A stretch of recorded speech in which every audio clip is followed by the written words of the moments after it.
श्रोताओं नमस्कार।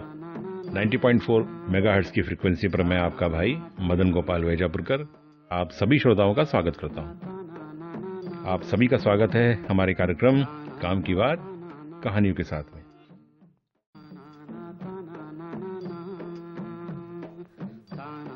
प्रिय विद्यार्थियों, दशहरे का त्योहार मनाया होगा आपने। मेले में तमाम झांकियां देखी होंगी। उन झांकियों में क्या देखा आपने? माँ दुर्गा की प्रतिमा देखी होगी। ऐसी प्रतिमा जिसे कितनी ही बार आपने देखा, लेकिन फिर भी उसे देखने के लिए आपका मन ललचाता ही रहा होगा। आपको लगता रहा कि एक बार फिर देखूं, एक बार और देख लूं। आखिर वह प्रतिमा ही तो है जिसे किसी कलाकार ने मिट्टी से बनाया है।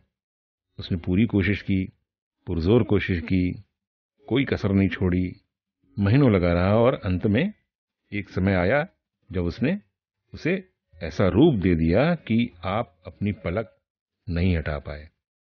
उसमें आपको कमी महसूस हुई होगी, तो जरूर यही कि काश इसमें जान पड़ जाती तो कितना अच्छा होता। जरा सोचिए, कलाकार ने अपनी पूरी कल्पना उस प्रतिमा में उतार दी। उसने उसे ऐसा बनाया कि आपको लगने लगा कि काश इसमें जीव पड़ जाता तो कितना अच्छा होता। ऐसा ही आपको बनाते समय ईश्वर भी यही कंसेप्ट लेकर चला होगा। उसने भी आपको मिट्टी से ही तो बनाया है। उसने भी अपना सारा हुनर उड़ेल दिया आप में, और इस कार्य की पूर्णता में उसे कुछ जरूर खटका रहा होगा। उसे लगा होगा कि काश इसमें भी जीव होता, और उसने आप में जीव डाल दिया। आपके अंदर उसने एक स्वस्थ मन दिया जो सोच सके, समझ सके। उसने आपके अंदर विचारशील मस्तिष्क दिया, और यह सभी चीजें उसने आपको उपलब्ध कराई जिससे आप उसकी सोच के अनुरूप कुछ कर सकें, उसकी सोच के अनुरूप कुछ बन सकें, इस दुनिया को एक बेहतर स्वरूप दे सकें। लेकिन क्या आप ऐसा कुछ कर पा रहे हैं? जरा सोचिए, उस मूर्ति में और आप में कोई अंतर है? अगर है तो कितना है? मूर्ति से अधिक अगर आप कुछ करते हैं तब तो यह बात समझ में आती है कि आप ईश्वर की कृपा का लाभ ले पा रहे हैं। नहीं तो आपकी स्थिति भी केवल उस मूर्ति की ही तरह है जिसमें मूर्तिकार ने सब कुछ तो गढ़ दिया लेकिन जीव नहीं डाल पाया। आपके साथ अच्छी परिस्थितियां हैं, अच्छी स्थितियां हैं, केवल एक ही कमी तो है, और वह कमी अपने विद्यालय में आप पूरी कर सकते हैं। आपके माता पिता भी यही चाहते हैं कि आप ऐसा कुछ कर गुजरें जिसके लिए ईश्वर ने आपको बनाया है। आप इस दिशा में सोचते हैं, प्रयास करते हैं, कोशिश करते हैं, और ऐसा कुछ कर गुजरते हैं जो अद्भुत हो, जो विशिष्ट हो, यूनिक हो। क्योंकि हर कलाकार अपनी कलाकृति को अद्भुत रूप में ही देखना चाहता है।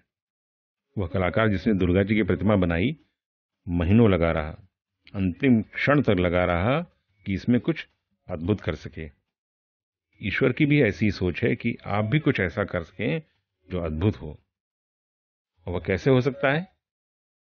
आप एक ऐसी सीख अपने अंदर डेवलप करें कि जब आप कुछ बन जाएं तो उसके लिए जरूर करें जिसके लिए ईश्वर ने आपको बनाया है।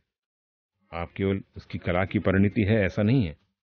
आपसे इसे बहुत उम्मीदें हैं कि आप वह सब कर सकेंगे जिसका लाभ समाज को मिले, सभी को मिले। आप इस दिशा में सोचें और ईश्वर की दी हुई इस अद्भुत शक्ति का, अद्भुत क्षमता का सदुपयोग करें। अगर आप ऐसा करते हैं तो निश्चित रूप से आपको आपका लक्ष्य मिलेगा। ईश्वर को भी यह महसूस होगा कि उसने एक सही रचना की है, उसने एक सही डायरेक्शन में कार्य किया है। उनका काम तो यही है, लेकिन आपका काम है इसे आगे बढ़ाना, और आप आगे तभी बढ़ा सकते हैं जब आप उसमें कुछ अतिरिक्त करें। तो यह बात आप अपने मन में लाइए कि ईश्वर ने आपको जो भी अतिरिक्त दिया है, उस अतिरिक्त का कुछ ऐसा प्रयोग करें जो आपको पूर्णता की तरफ ले जाए। तो मेरे प्रिय भाइयों बहनों, कैसी लगी आज आपको कहानी? आपको निश्चित रूप से कुछ सीखने को मिला होगा। तो अपने भाई मदन गोपाल वैजापुरकर को आज्ञा दीजिए और सुनते रहिए 90.4 IIT कानपुर कम्युनिटी रेडियो। नमस्कार।